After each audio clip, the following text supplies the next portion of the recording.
The holographic display filled the entire chamber with soft blue light. Admiral Kothresh stood before it. His forearms crossed in what his species considered a posture of contemplation. The map showed the known galaxy in stunning detail. Thousands of species, millions of worlds, all connected by the careful lines of trade routes and diplomatic channels. Everything was accounted for. Everything was known. Everything was mapped. Except for one area. Kathresh's primary eyes focused on the blank zone. It was a substantial chunk of space, perhaps 300 star systems, all rendered in warning red. The label floating above it read simply, Human Quarantine Space. Do not enter. Galactic Council Directive 2847. This is ridiculous, Kothresh said, his vocal sacs inflating with indignation. We rule over 6,000 worlds. We have crushed the Vex Rebellion. We have pacified the Outer Rim territories. And yet, we allow this blank spot, to exist on our maps? These humans occupy prime real estate, systems rich with resources, and we simply let them sit there unchallenged? His aide, a younger Zinthari named Velkun, shifted uncomfortably. Admiral, the directive has been in place for 200 cycles.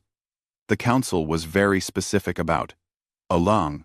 The Council is made up of old species who have forgotten what strength means, Kothresh interrupted. He gestured at the blank space with obvious contempt. We know almost nothing about them. Their technology, their military capabilities. For all we know, this entire quarantine is based on ancient fears and exaggerations. Velkun pulled up a data file on a smaller display. Sir, with respect, the records from first contact are quite detailed. The Krellian Expeditionary Force encountered humans on a colony world designated as... Yes, I've read the reports, Kothresh waved a dismissive hand. The Krellians were always too aggressive in their colonization efforts. They probably provoked an incident, and one of their fleets was destroyed, hardly evidence of an unstoppable military force. What Kothresh had read, though he would never admit the details unsettled him, was the actual encounter report. The Krellians had been one of the galaxy's premier military powers at the time. When they discovered a human colony on a world they had already claimed, they did what they always did. They sent in peacekeeping forces to relocate the inhabitants. The colony had been small, perhaps 50,000 humans, most of them farmers and engineers. The Krellian fleet consisted of 70 warships, including 3 dreadnoughts. Standard overwhelming force for a pacification operation. The human colony had no warships. They had mining vessels, cargo transports, and a handful of system defense satellites that were little more than target practice for military-grade weapons. The Krellians issued their demands. The humans responded with a simple message. Leave now. You have made a terrible mistake. The Krellians laughed at this. They began their orbital bombardment. What happened next was documented by the few Krellian ships that managed to escape. The humans had not fled. They had not surrendered. Instead, every human on that colony world, all 50,000 of them, had simultaneously launched some kind of coordinated attack. The cargo ships rammed into Krellian vessels at full thrust, their engines overloaded to create massive explosions. The mining equipment, designed to crack asteroids, was retargeted at Krellian ships with devastating precision. The defense satellites revealed themselves to be far more capable than initial scans suggested. But worse than all of that was the signal. The humans had broadcast something. Every Krellian ship that received the transmission experienced immediate system failures. Life support, weapons, engines, navigation. All of it crashed simultaneously.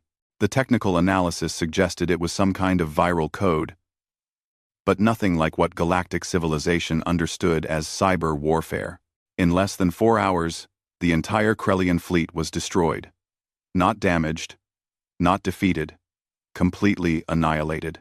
The 3 Krellian ships that survived did so only because they had been on the outer edges of the system and jumped to faster-than-light travel the moment they saw what was happening. Their sensor logs showed something that military analysts across the galaxy still debated. As the battle ended, human ships began arriving from somewhere. Not from the colony. Not from within the system. They simply appeared. Hundreds of them. Far more advanced than anything the colonists had possessed. The Krellian Empire sent a second fleet. This one had 300 ships. It never came back. No debris was ever found. No distress signals were received. 300 warships and over 2 million personnel simply vanished. After that, the humans sent a message to the Galactic Council. It was brief and delivered in perfect galactic standard. Despite humans having had no prior contact with galactic civilization, the message said, "We do not wish conflict with galactic civilization. We prefer isolation. Establish a quarantine zone around our space. Enforce it strictly. Do not attempt to contact us. Do not attempt to study us. Do not send probes or ships into our territory. If you respect these boundaries, we will never trouble you. If you do not, the consequences will be absolute." The council had debated for months. Some species wanted to mount a massive military campaign. Others urged diplomacy. The archivists, the oldest species in the galaxy, had advised one simple course of action. Do exactly what the humans asked. They are not like us, the archivist representative had said during the council session. They did not evolve warfare as a survival mechanism and then move beyond it. They evolved warfare as a parallel track to civilization. They perfected both simultaneously. Every human is a potential soldier. Every human tool is a potential weapon. Every human thought includes tactical considerations. They do not have a warrior class. They are a warrior species that learned to be many other things as well. The quarantine had been established. The maps were redrawn, and for 200 cycles, everyone had obeyed the warnings. Kathresh looked at that blank space and saw only opportunity. The Zinthari Empire had been expanding for the last 50 cycles. They had conquered or absorbed 24 species. Their military was at its peak strength.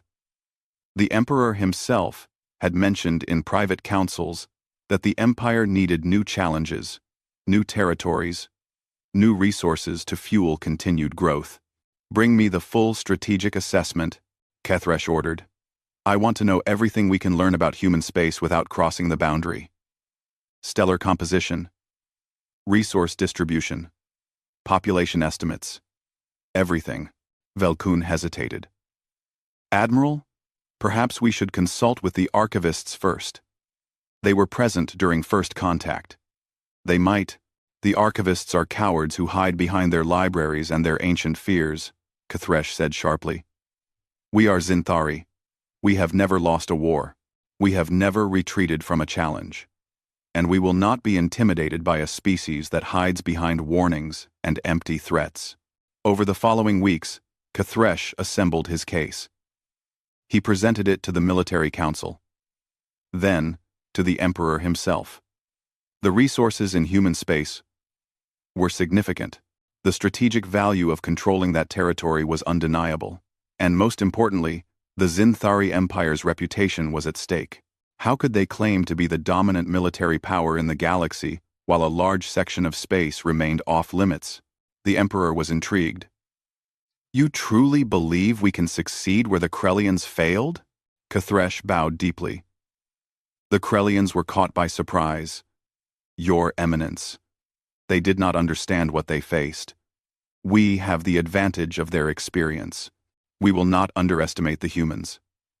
We will approach with overwhelming force, proper reconnaissance, and full tactical awareness. And if the humans prove to be as dangerous as the old reports suggest, then we withdraw, having gained valuable intelligence. But I do not believe that will be necessary. The quarantine has lasted 200 cycles. In that time, we have grown stronger, while the humans have remained isolated, cut off from galactic technology and trade. They may have been formidable once, but isolation weakens any species. This was the argument that won the day. The Emperor authorized a reconnaissance in force, 3 full battle groups, over 400 ships total. Their mission was to enter human space, assess the actual military capabilities of humanity, and if possible, establish forward operating bases in the outer systems. Kathresh was given overall command. It was the opportunity he had been waiting for his entire career. On the day the fleet assembled, a delegation from the archivists requested an audience with the Emperor. They were granted 5 minutes.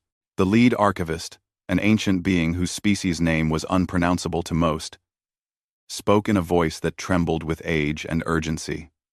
"Your Eminence, we beg you to reconsider this action. We have studied the humans extensively. We have analyzed every scrap of data from the Krellian encounters. They are not what you think they are." 2. Then what are they? The Emperor asked, more amused than concerned. The archivist's many eyes seemed to dim with sorrow. "They are what happens when a species never stops preparing for war, even in times of peace. They are what happens when survival instinct meets unlimited creativity. Every human is born into a culture that teaches both cooperation and conflict. They write poetry about war. They make games of combat. They teach their children strategy before mathematics. And most terrifying of all, they have had 200 cycles of isolation to prepare for the day someone would ignore the warnings." The Emperor considered this. "You paint them as monsters." "No, Your Eminence. We paint them as human. That is far more dangerous than any monster. A monster is predictable. A monster can be understood. Humans are neither." But the Emperor had made his decision. The fleet would depart as scheduled. Kathresh stood on the bridge of his flagship as the coordinates were locked in. The 3 battle groups arranged themselves in perfect formation. Thousands of warriors stood ready. Every ship was armed with the finest weapons Zinthari engineering could produce. Shields, missiles, energy cannons, all tested and proven in dozens of campaigns. "All ships report ready, Admiral," Velkun announced. Kathresh looked one final time at the map. At that blank red space that had haunted him for so long. Soon, it would be filled in with proper details. Soon the galaxy would know that the Zinthari Empire feared nothing and no one. "Take us in," he commanded. The fleet jumped to faster-than-light travel. The journey would take 3 days to reach the outer edge of human space. Kathresh spent that time reviewing tactical plans, studying the limited data available on human technology, and preparing victory speeches for his return. He never once considered that the blank space on the map was not meant to protect the Zinthari from humans, but rather a final courtesy, a last warning. A way for humans to avoid doing what they were very, very good at. The fleet dropped out of faster-than-light travel precisely on schedule. Before them lay the first human system, a place their intelligence had designated as New Hadrian. Scans showed orbital stations, signs of habitation on 2 planets, and evidence of mining operations in the asteroid belt. Kathresh smiled, his vocal sacs swelling with satisfaction. "Begin standard reconnaissance sweep. Deploy scout ships. Prepare for first contact protocols." The human system lay before them, seemingly unaware and unprepared. It was exactly what the humans wanted them to think. The Zinthari fleet hung in space like a swarm of metallic insects. Their ships spread across the outer edge of the New Hadrian system. Kathresh watched the tactical display with growing confusion. The human response was not what he had expected. There was no response at all. The orbital stations remained active, their lights blinking in regular patterns. The planets below showed normal heat signatures, normal atmospheric conditions, normal everything, but no ships scrambled to intercept. No defensive formations assembled. No communication attempts were made. "Status of scout ships?" Kathresh demanded. "All 12 scouts have penetrated to the inner system, Admiral," Velkun reported. "No resistance encountered. No targeting locks. No active sensor sweeps. It's as if they don't know we're here." Kathresh felt a slight unease creep up his spine. That's impossible. Our fleet creates massive energy signatures. Any species capable of spaceflight would detect us immediately. Perhaps they're primitive, sir, another officer suggested. Perhaps the Krellians encountered an anomaly, and the actual human civilization is far less advanced than reported. Kathresh wanted to believe that. He wanted to believe that 200 cycles of warnings had been based on a misunderstanding, a fluke of history. But something about the empty space before them felt wrong. Not threatening. Wrong. Like walking into a room and sensing that furniture had been moved, even if you couldn't identify what was different. Order Battle Group 2 to advance, Kathresh commanded. Maintain full defensive posture. I want active shields and weapons hot. If this is a trap, I want us ready. 140 ships moved forward, maintaining perfect formation. They passed the orbit of the outermost planet without incident. They passed the second planet. Still nothing. Then, when they were halfway to the inner system, space itself seemed to shimmer. Report, Kathresh barked. Unknown energy signature, Admiral. Multiple sources. They're all around us. All. The tactical display lit up with hundreds of new contacts. Small objects, each no larger than a personal fighter craft, had materialized from seemingly nowhere. They hadn't jumped in. They hadn't accelerated from hiding spots. They were simply there, as if they had been waiting, invisibly. All ships, evasive action, target those. Kathresh never finished the order. The small objects accelerated beyond anything the Zinthari sensors could properly track. They moved like missiles, but maneuvered like living things, and they were aimed directly at his ships. The first Zinthari cruiser exploded in a brilliant flash. Then another. Then 5 more, simultaneously. Shields are holding on most ships, Admiral, but those impacts are... The officer's voice rose in pitch, something that indicated extreme stress in Zinthari physiology. Sir, those objects are kamikaze drones. They're not firing weapons. They're becoming weapons. Kathresh watched in horror as the drones slammed into his ships with calculated precision. They targeted shield generators, engine pods, communication arrays. Each impact was small, but there were hundreds of drones, and they kept coming. Return fire. The Zinthari fleet opened up with everything they had. Energy beams lanced through space. Missiles streaked toward the drones. And they hit nothing. The drones moved with impossible agility, dodging or simply accepting hits that would destroy them while ensuring they still reached their targets. Admiral, we're receiving a transmission, the communication officer announced. Audio only. It's in Galactic standard. Play it. A voice filled the bridge. It was human, Kathresh realized. Female. Calm. Speaking with the kind of casual tone one might use to discuss the weather. Zinthari vessels, you have entered human quarantine space in violation of Galactic Council Directive 2847. This action constitutes an act of war under both galactic and human law. You are ordered to withdraw immediately. You will not receive another warning. Kathresh felt his anger override his fear. Respond. Tell them we are here under authorization of the Zinthari Emperor. We demand to speak with their leadership. Kathresh felt his anger in respond.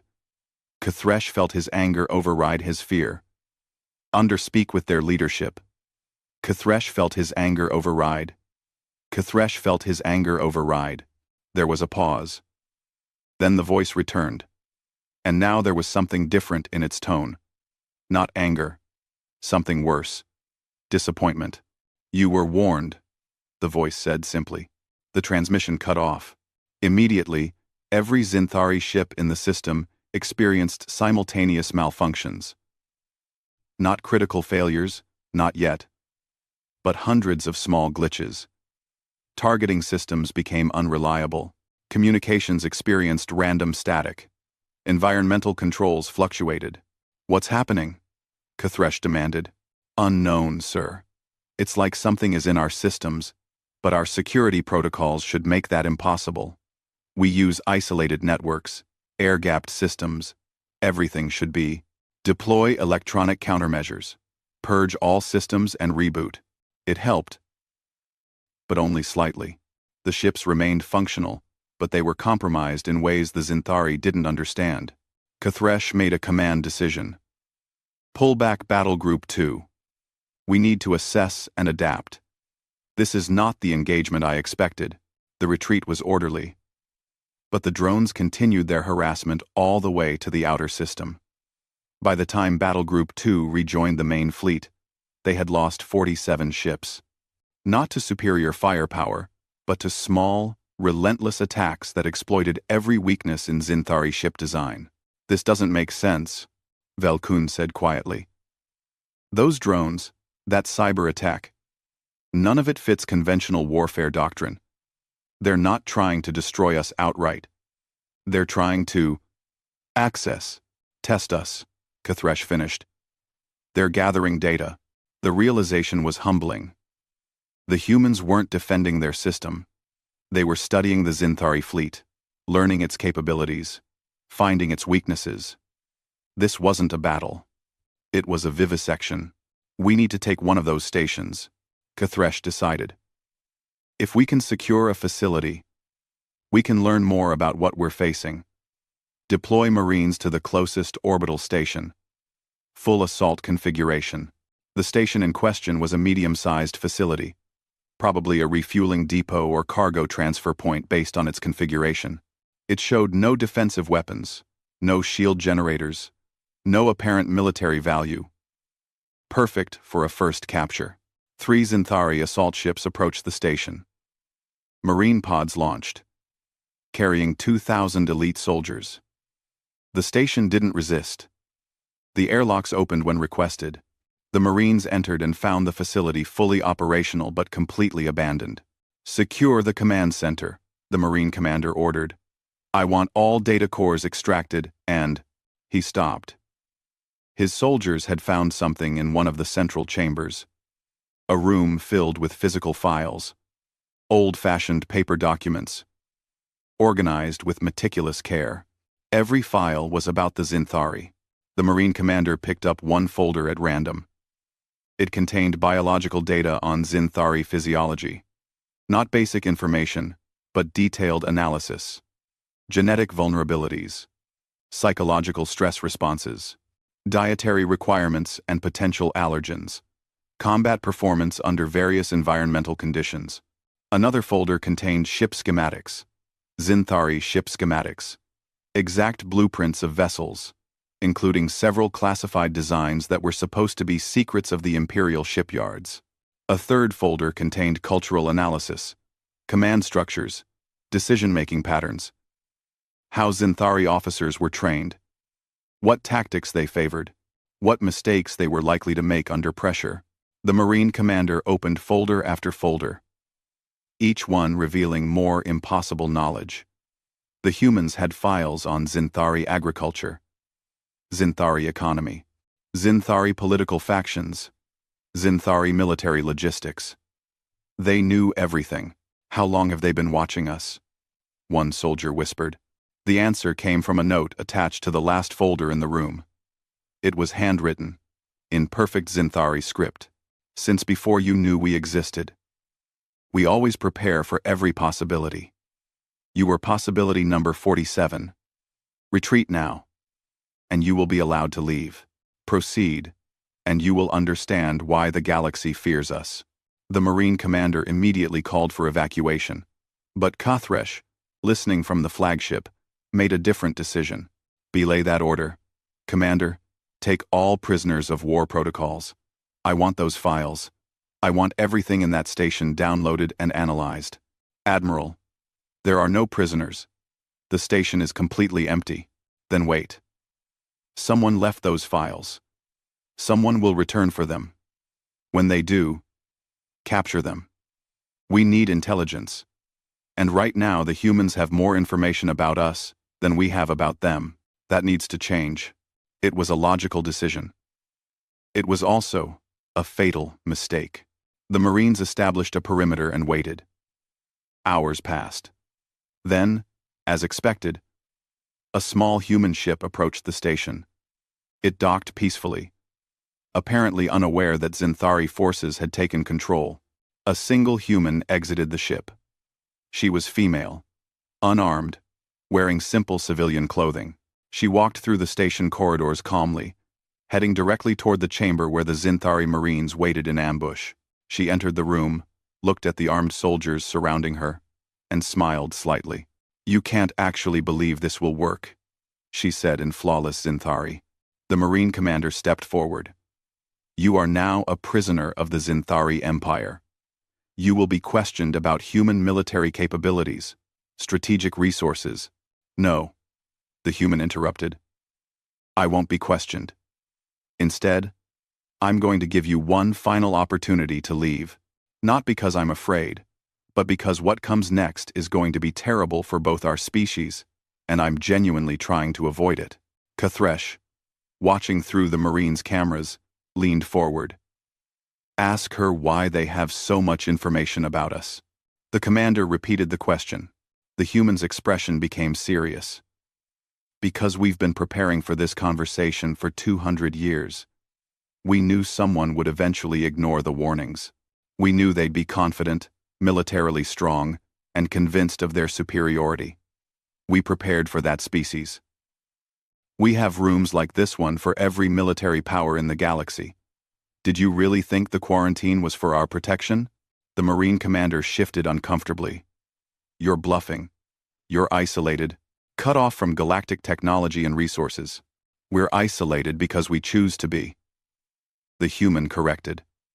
"We've been to your worlds. We've walked in your cities. We've listened to your conversations. You've just never noticed us. How do you think we got those ship schematics? Those genetic profiles? We didn't hack your computers from light years away. We walked into your facilities and copied them." Kathresh felt cold realization washing over him. She's lying. She has to be lying. But the human woman looked directly at the camera, as if she could see Kathresh through the connection. "Admiral Kathresh, you have a scar on your third left arm from a training accident when you were young. You like to drink a specific tea blend before important meetings. Your aide, Velkun, is secretly concerned about this mission but too loyal to question your judgment. You named your flagship after your mother. Should I continue?" The bridge fell silent. "Withdraw your forces, Admiral," the human said. "Take your fleet and leave. If you do this now, we will pretend this incident never happened. The quarantine continues, and everyone lives. But if you proceed, if you harm any human assets or personnel, then we stop being patient, and you'll learn what we've been holding back." Kathresh felt rage building. This human, this single unarmed human, stood in a room surrounded by his elite soldiers and dared to threaten the Zinthari Empire. "Kill her," he ordered. "Execute her as a spy and an enemy combatant." The Marine commander hesitated. "Sir, prisoners of war protocols require—" "That was not a request, Commander. It was an order." The Marine raised his weapon. The human didn't move, didn't flinch. She simply looked sad. "You were warned," she said quietly. The weapon fired. The human woman fell. For a moment, nothing happened. Then, every Zinthari soldier on that station heard a sound. A single tone, broadcasting on all frequencies. It lasted for exactly 3 seconds. When it ended, the human woman's body dissolved. Not decomposed, not burned. It simply broke down into gray dust that scattered in the station's air currents. "What in the void was that?" the Marine commander whispered. His answer came seconds later when every human asset in the entire system activated simultaneously. The orbital stations that had seemed abandoned suddenly lit up with weapon systems that made Zinthari military technology look primitive. Stealth ships decloaked throughout the system, hundreds of them, each carrying weapons unlike anything in the galactic database. And from every human ship, every human station, every human facility, a single message broadcasted. "The beacon is active. The Admiral has made his choice. Authorization granted. Execute. Protocol 47. Kathresh stared at his displays in growing horror. What's Protocol 47? He was about to find out, and he would spend the rest of his life wishing he had heeded the warnings on the galactic map. Admiral Kathresh had expected retaliation. He had prepared for a counterattack, for human ships to engage his fleet in direct combat. What he did not expect was for the humans to do nothing at all. After the beacon activated and the mysterious Protocol 47 was announced, the human ships had simply withdrawn, not fled, not retreated in panic, but calmly and methodically pulled back to defensive positions deeper in their territory. The stealth vessels that had decloaked disappeared again. The weapon systems on the stations powered down. It was as if the humans had made their point and were now waiting. Kresh ordered his fleet to withdraw to the edge of human space. He needed time to assess the situation, to understand what he was truly facing. The Zinthari had lost 93 ships in total, mostly to those damned kamikaze drones and a handful to weapons fire during the brief moment when human systems came online. It was a manageable loss. The Zinthari Empire could absorb such casualties easily. Kathresh sent his report to the homeworld, detailing the encounter and requesting reinforcements. He expected a response within a few days. The response came in 3 hours. It was not what he anticipated. Admiral Kathresh, this is High Command. You are to maintain your position at the edge of human space, but make no further incursions. We are experiencing unusual difficulties and need to assess the situation before proceeding. Kathresh felt confusion ripple through his vocal sacs. Difficulties? What kind of difficulties? We will brief you when we have more information. High Command out. That was the last normal communication Kathresh received from the homeworld for quite some time. 14 light-years away, in the heart of the Zinthari Empire, something was going very wrong. It started small. A cargo transport carrying military supplies to the border systems experienced a catastrophic engine failure mid-flight. The ship was lost with all hands. Accidents happened in space, even with the best technology and training. Nobody thought much of it. Then another transport exploded. Then 3 more on the same day. Then a fuel depot on a minor world caught fire, destroying 6 months' worth of supplies. Then the planetary network on the Zinthari colony world of Tekvar crashed, taking with it all banking records, medical files, and government databases. Still, these could be explained as random malfunctions. Space was dangerous. Technology failed. The Zinthari had excellent engineers who would identify the problems and fix them. But the incidents continued. A disease appeared on the agricultural world of Henthra, targeting the specific grain that fed 40% of the Empire's population. Water treatment plants on 3 different worlds suffered simultaneous contamination. The financial markets experienced wild fluctuations as trading algorithms began making inexplicable errors. The High Command assembled the best technical minds in the Empire to investigate. What they found was terrifying in its simplicity. Someone had sabotaged everything. Not recently. Not in response to the conflict.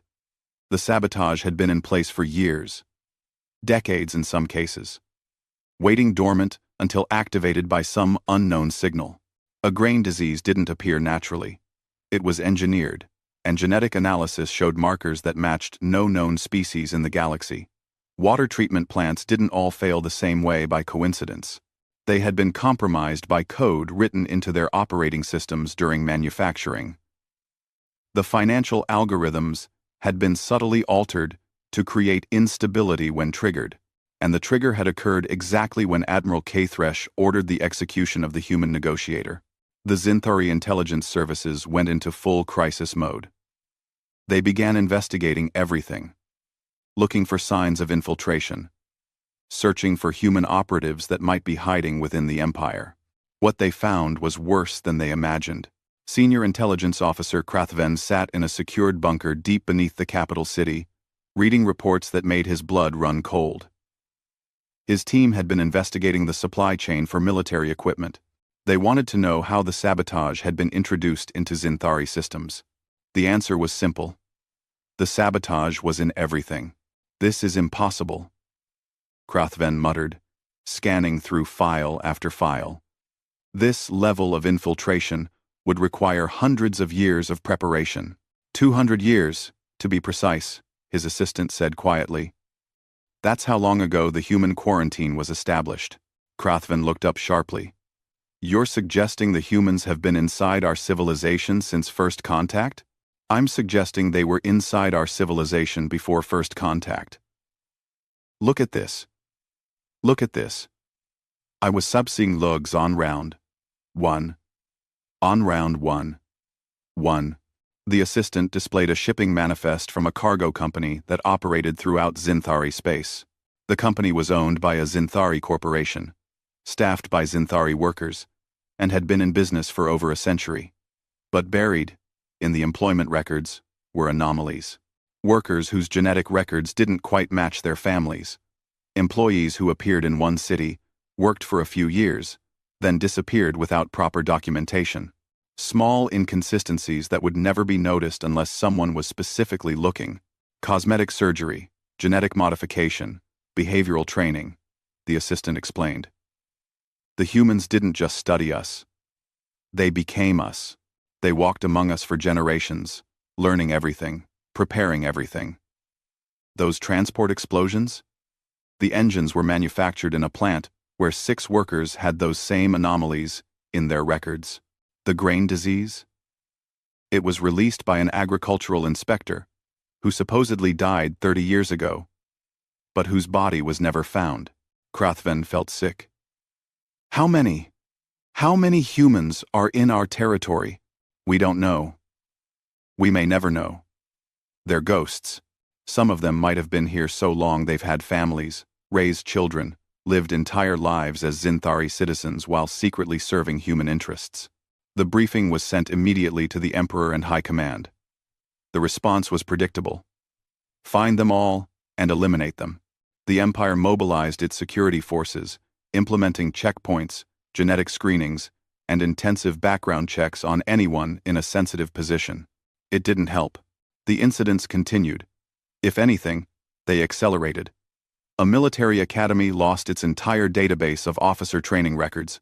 3 different shipyards producing warships experienced equipment malfunctions that would take months to repair. Entire communication networks went dark for hours at a time.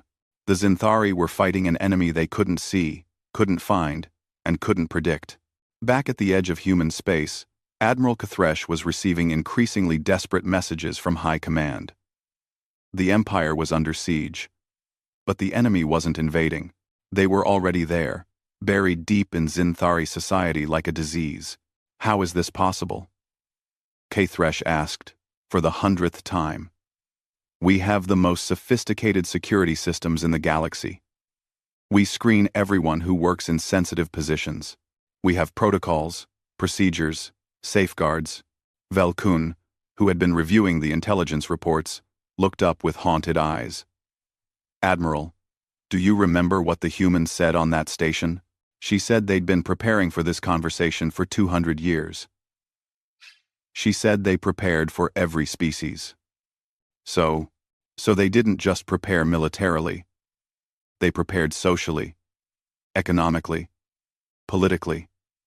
They studied how we think, how we organize, how we protect ourselves. And then they found every weakness, every gap, every oversight. Our security systems are sophisticated, but they were designed to catch Zinthari threats, Krellian espionage, traditional military intelligence. They were never designed to catch an enemy that thinks completely differently. Kathresh wanted to argue, but he couldn't. The evidence was overwhelming. The humans had turned the Zinthari Empire's own infrastructure against it. We need to attack, Kathresh said suddenly. We need to strike at human space with everything we have. If we destroy their homeworlds, their command and control, then their agents in our territory will lose coordination. Velkun shook his head slowly. Admiral, we don't even know where their homeworlds are. The quarantine zone contains hundreds of systems. We've scouted exactly one. And look what happened. They could be anywhere. And even if we found them, Who's to say destroying their worlds would stop their agents? If they've been operating independently for decades, they probably don't need constant contact with human leadership. The truth was settling in. The Zinthari Empire had not been invaded. It had been infected. And the infection had been growing for 2 centuries, while everyone believed the humans were safely contained behind their quarantine line. A message arrived from the Galactic Council. The archivists, who had warned against this exact situation, requested an emergency session. K-Thresh was ordered to attend via quantum communication. The council chamber was filled with representatives from dozens of species. All of them looked at K-Thresh with expressions ranging from pity to barely contained fury. The Zinthari Empire's actions had potentially endangered everyone. The archivist who had warned the Emperor spoke first. Its ancient voice carried across the chamber with the weight of centuries. We told you what would happen. We warned you. The humans are not like other species. They do not wage war the way we understand it. They wage total war, complete war. War that encompasses every aspect of existence. They do not simply defeat enemies. They make examples of them. K-Thresh felt his pride demanding he defend his actions, but the words died in his throat. We were gathering intelligence. We were testing human capabilities. How else were we to learn about them? You were supposed to leave them alone. Another council member shouted. The quarantine was not a challenge to be overcome. It was a mercy. It was the humans giving us a choice. Coexist peacefully at a distance, or face what they're truly capable of. The archivist continued. Let me explain something about human military doctrine, Admiral. Other species separate war and peace into distinct states. In peace, they trade and build. In war, they fight and destroy. Humans do not make this distinction. They are always preparing for war. Even in peace, they are always gathering intelligence, always positioning assets, always planning for conflicts that may not happen for generations. That's paranoid. K-Thresh protested weakly. No, Admiral, that's human. Their entire history is one of constant conflict. They fought each other for millennia before achieving anything resembling unified government. They had multiple global wars that nearly destroyed their civilization. They developed weapons capable of rendering their own planet uninhabitable. And yet they survived, learned, and grew stronger. They took all that experience, all that knowledge of warfare, and applied it to galactic relations. Another council member, a species known for their pacifism, spoke up. We investigated human history after the Krellian incident. Do you know what we learned? Humans have a saying. If you want peace, prepare for war. Every human child is taught strategy games. Every human culture celebrates warriors and generals. Every human government maintains detailed plans for conflicts that will probably never occur. They cannot help themselves. It is their nature. K-Thresh felt the weight of his mistake crushing down on him. What do we do? The archivist's many eyes fixed on him. You sue for peace. Immediately. You offer whatever terms the humans demand. You do this before they escalate further. Escalate? This is escalation? Our empire is falling apart. And, no, Admiral. This is a warning. This is the humans showing you what they can do with assets they placed decades ago as a precaution. If they truly escalate, if they commit their actual military to this conflict, you will see what real human warfare looks like. And your empire will not survive it. K-Thresh wanted to refuse. He wanted to argue that the Zinthari had never surrendered, never backed down. But he had seen the reports. He knew what was happening in Imperial space, and he understood, finally, what the blank spot on the galactic map truly meant. It wasn't that the galaxy didn't know what was in human space. It was that they knew exactly what was there, and they wanted no part of it. He opened a communication channel to High Command. Connect me to the Emperor. I need to recommend an immediate cessation of hostilities. The response came back quickly. The Emperor is unavailable. The Imperial Palace is currently dealing with multiple security breaches and infrastructure failures. Acting High Command is assuming authority. Then connect me to Acting High Command. We need to sue for peace before this gets worse. There was a long pause. Then, a voice Kathresh didn't recognize came over the channel. Admiral, we're trying. We've been trying for days, but we don't know how to contact the humans. They're not responding to any communication attempts. They're not negotiating. They're just continuing. Kathresh felt true fear for the first time in his military career. The humans weren't even treating this as a war. They were treating it as a scheduled operation, a contingency plan being executed with mechanical precision. There was no anger, no desire for vengeance, just the systematic dismantling of everything the Zinthari had built. Keep trying, Kathresh ordered. And someone find out what Protocol 47 actually is. Because I don't think we've seen the worst of it yet. He was right. Protocol 47 was just beginning, and the Zinthari Empire was about to learn why the galactic map stopped at human space. 3 months had passed since Admiral Kathresh ordered the execution of the human negotiator. 3 months since Protocol 47 was activated. 3 months of watching the Zinthari Empire slowly tear itself apart. The Emperor, once considered the most powerful individual in the known galaxy, sat in a bunker 3 miles beneath the Imperial Palace. The palace itself was still standing, but half of its systems were compromised.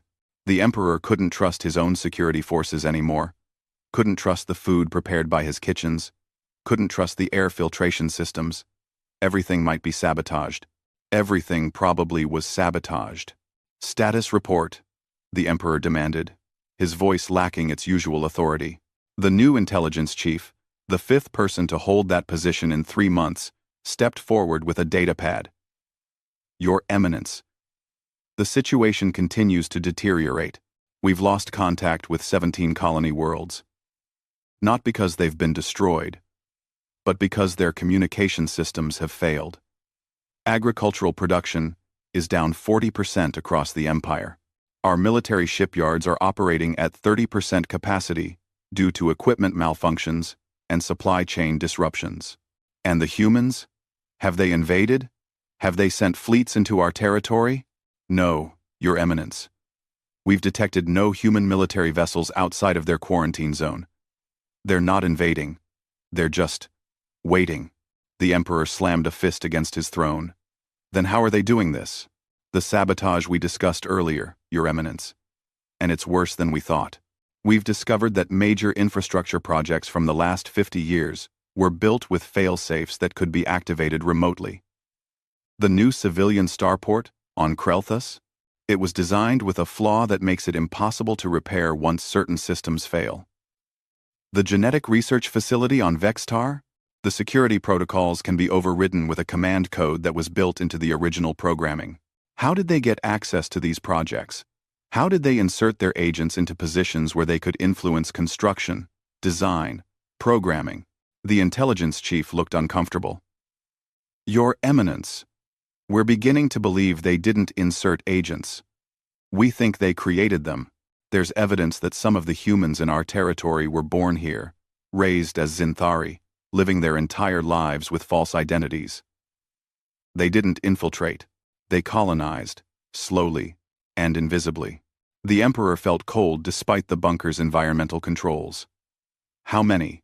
We don't know. Every time we think we've found 1, 2 more reveal themselves. It's possible we'll never know the full extent of the infiltration. Meanwhile, at the edge of human space, Admiral Kathresh was facing his own nightmare. His fleet, once proud and powerful, was now little more than a collection of paranoid survivors. The ships were intact, the weapons functional. But morale had collapsed. Kathresh had tried to maintain discipline, but it was impossible when every soldier suspected that their comrade might be a human agent. There had been 3 executions already, Zinthari accused of being human infiltrators based on flimsy evidence. The executed soldiers had probably been innocent, but fear had replaced reason. "Admiral, we're receiving a transmission," the communications officer announced. "It's from human space, audio and video." Kathresh felt his heart skip a beat. "Put it through." The screen activated, showing a human female. Not the same one who had been executed, but similar in appearance. She sat in what looked like a comfortable office, with bookshelves visible behind her. She looked relaxed, almost friendly. "Admiral Kathresh," she said, pronouncing his name perfectly. "My name is Ambassador Chen. I'm authorized to discuss the terms of your surrender." Kathresh wanted to rage at her, to deny that surrender was even a possibility. But he was too tired, too aware of how badly he had miscalculated. "We haven't surrendered," he said, trying to sound firm. Ambassador Chen smiled slightly. "Not yet. But you will. Let me explain what's happening, Admiral. Not to gloat, but to help you understand why continuing this conflict is pointless. I'm listening. When your fleet entered our space 3 months ago, you activated a contingency plan we put in place decades ago. Protocol 47 is named after you. Specifically, you were the 47th species we identified as a potential military threat. We have similar protocols for every major power in the galaxy. You're not special, Admiral. You're just the first one foolish enough to ignore the warnings." Kathresh felt the insult, but couldn't dispute it. Chen continued. "Protocol 47 was designed with a specific goal. Make any military action against humanity so costly, so painful, so disruptive that no species would ever try it again. We're not trying to conquer your empire. We're trying to teach the galaxy a lesson. You're destroying us from within. That's not war. That's terrorism. No, Admiral. It's asymmetric warfare. You have larger fleets, more soldiers, greater resources. So we don't fight you where you're strong. We fight you where you're weak. Your logistics, your infrastructure, your society." She pulled up a holographic display. "Let me show you something. This is a map of your supply routes. These red dots indicate critical points where we've introduced failures. Do you notice the pattern?" Kathresh studied the map. The failures weren't random. They formed a deliberate pattern, isolating military bases from their supply chains, creating bottlenecks that forced Zinthari resources to be diverted inefficiently. "You're not trying to destroy our military," Kathresh realized. "You're trying to make it too expensive to maintain." "Exactly. Every ship you keep in space costs resources. Every soldier you deploy needs food, equipment, supplies. We've increased those costs exponentially. You can still fight. But every day you fight, your economy weakens. Your colonies suffer. Your people lose faith in their government's ability to protect them. That's monstrous." Chen's expression became serious. "No, Admiral. What's monstrous is invading another species' territory without provocation. What's monstrous is executing negotiators under flags of truce. What's monstrous is believing that military might gives you the right to ignore clearly stated boundaries. We didn't start this war. We tried very hard to prevent it.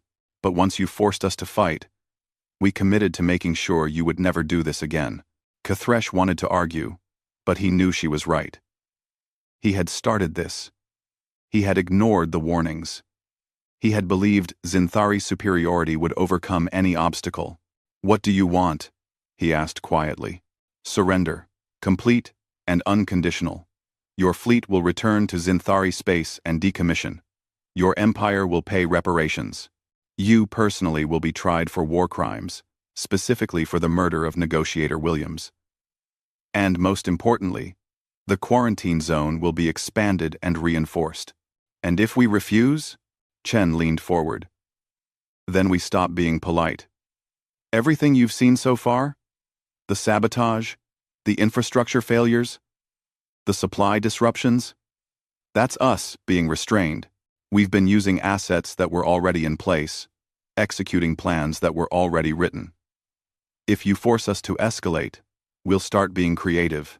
And Admiral, you really don't want to see what happens when humans get creative about warfare.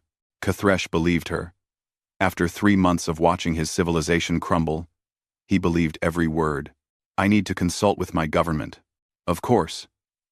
You have 48 hours. After that, we begin Phase 2 of Protocol 47.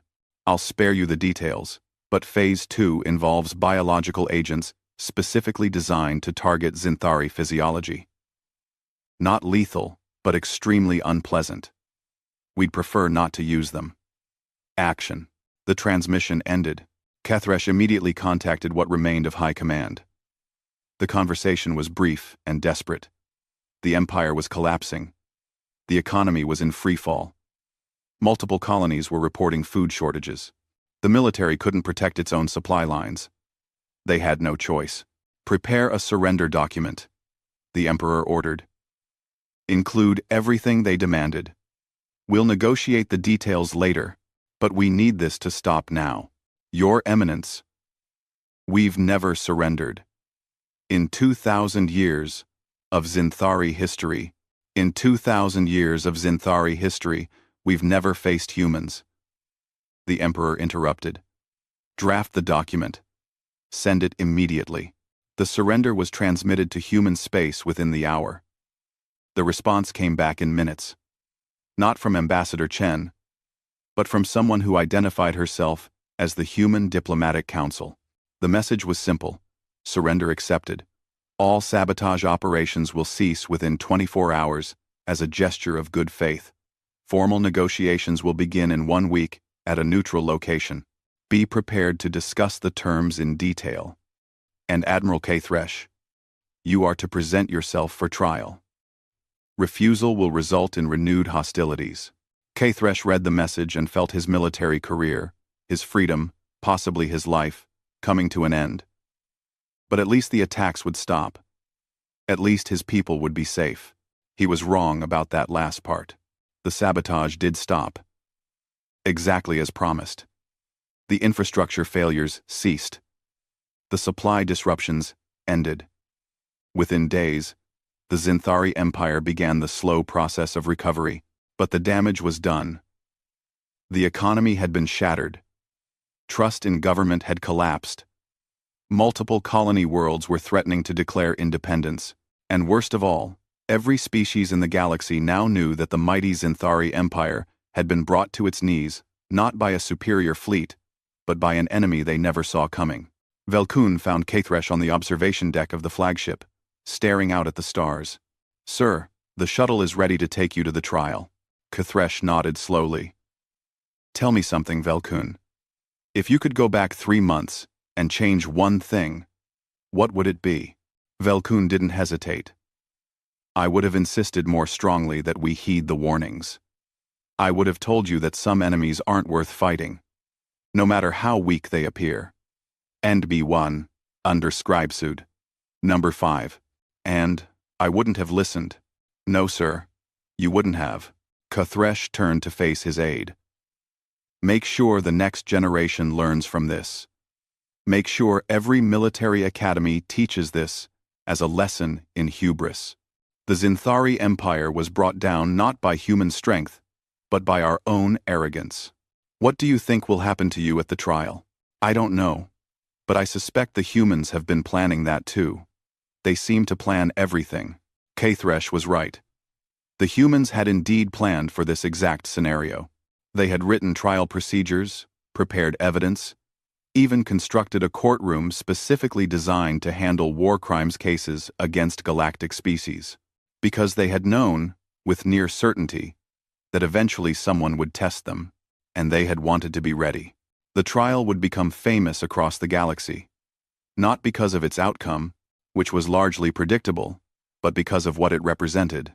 For the first time in galactic history, a major military power had been defeated not through superior technology or overwhelming force, but through preparation, patience, and an absolute commitment to making aggression against them too costly to contemplate.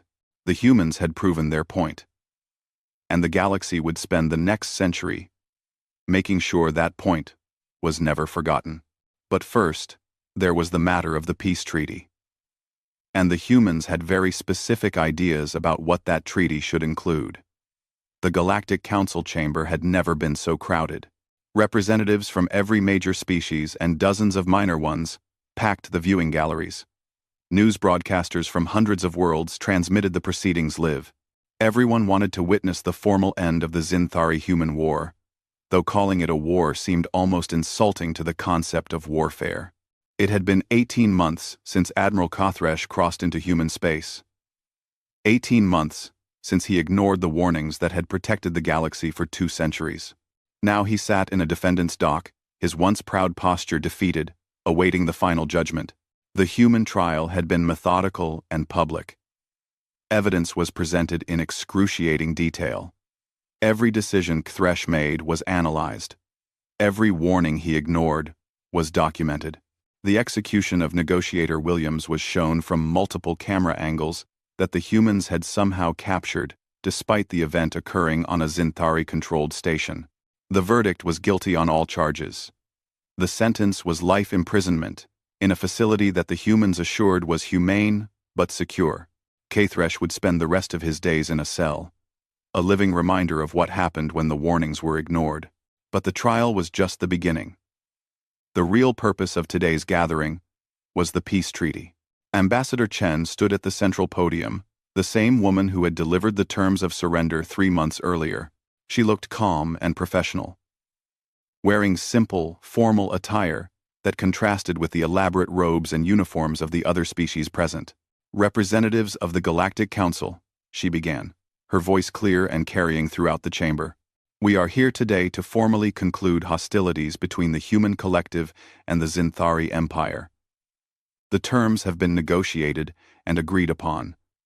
I will now present them for ratification." A holographic display activated, showing the treaty document. The terms appeared in multiple languages simultaneously, ensuring every species could read them clearly.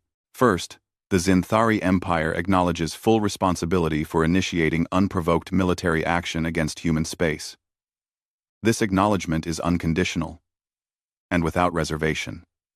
The Xinthari representative, a replacement for their former ambassador who had resigned in disgrace, nodded stiffly. There was no point in arguing. The evidence was overwhelming. Second, the Xinthari Empire agrees to pay reparations totaling 800 trillion credits to be paid over the next 50 years.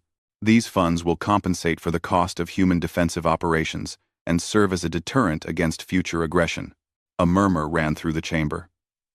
The amount was staggering, enough to cripple the Xinthari economy for generations. But again, there was no protest. The Xinthari had learned the cost of their mistake. Third, the Xinthari military will reduce its offensive capabilities by 60%. All Dreadnought-class vessels will be decommissioned. All weapons research programs will be open to human inspection. This reduction will be verified by human observers stationed within Xinthari space for the next 100 years. This drew more reaction. The Xinthari had been a military powerhouse for millennia. Reducing their forces to defensive-only capabilities was humiliating. But the alternative was the resumption of Protocol 47, and no one wanted that. Fourth, all Xinthari officers who participated in the execution of negotiator Williams will be extradited to human custody for trial.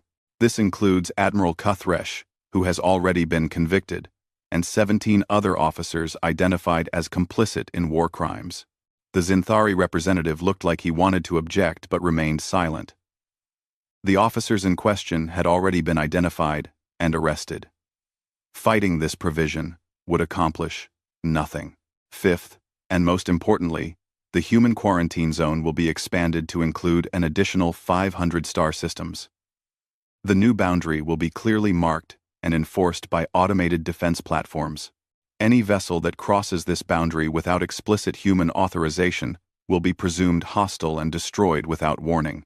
Ambassador Chen paused, letting this sink in. "Let me be absolutely clear about this provision. The old quarantine relied on trust and good judgment. The new quarantine does not.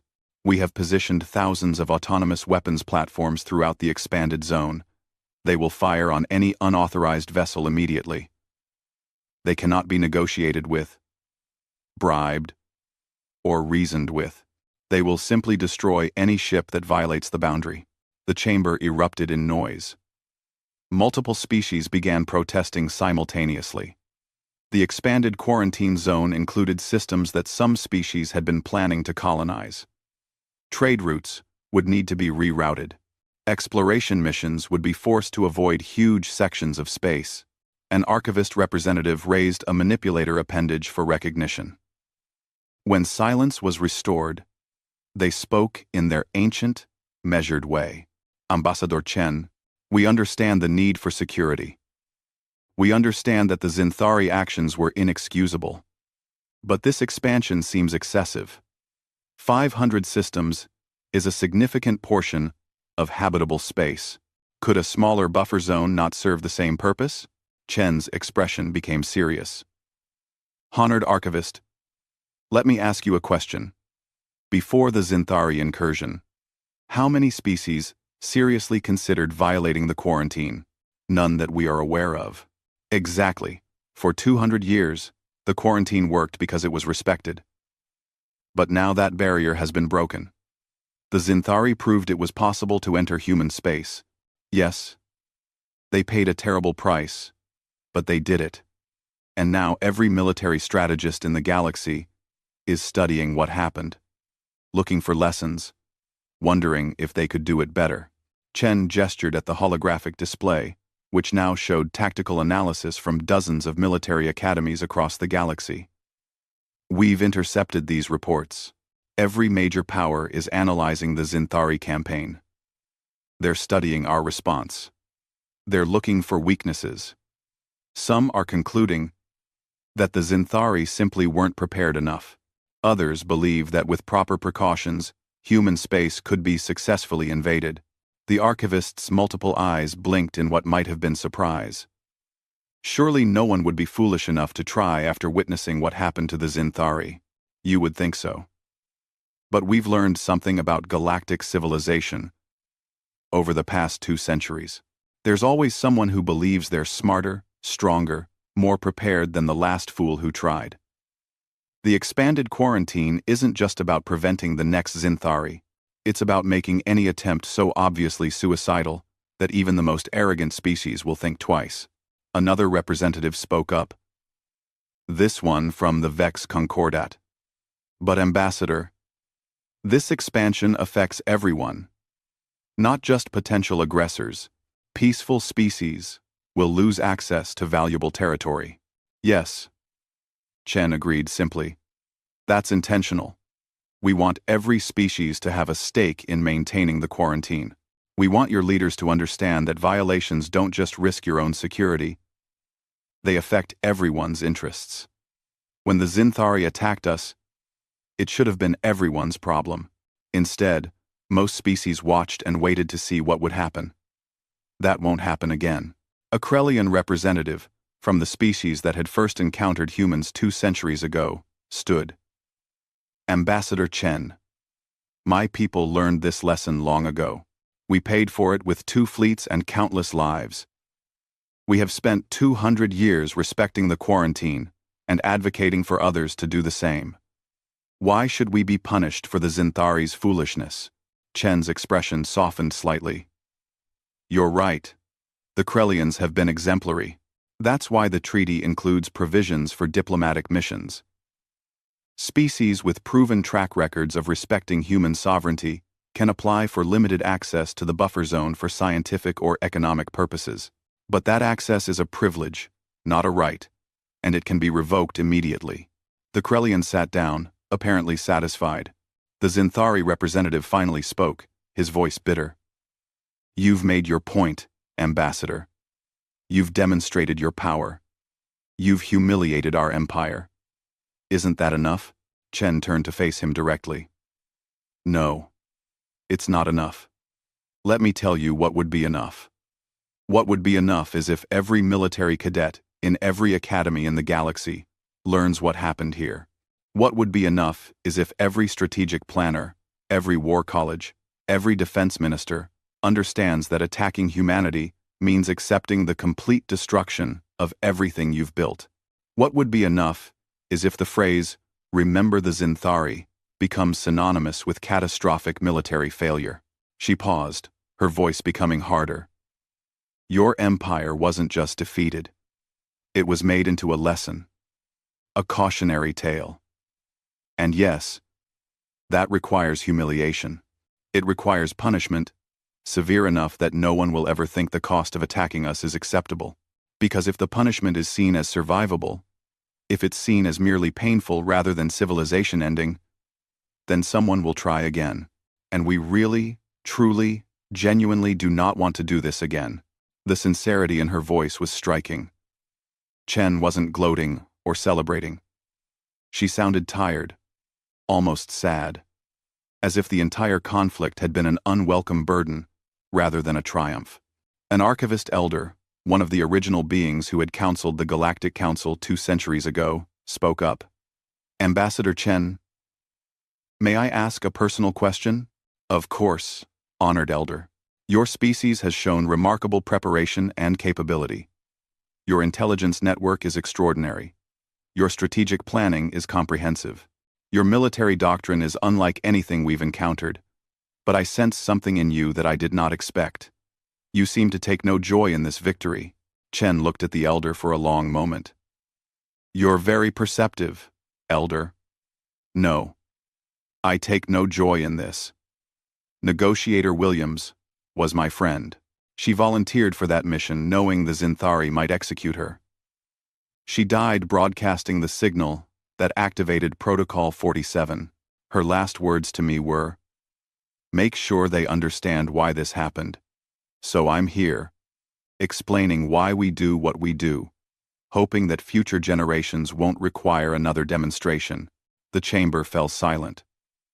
The human ambassador wasn't a conqueror. She was an educator, delivering a lesson written in the Zinthari Empire's blood. The treaty stands as written, Chen continued. All provisions are non-negotiable. The Galactic Council may ratify it or reject it. But understand that rejection means the automatic resumption of Protocol 47 operations against the Zinthari.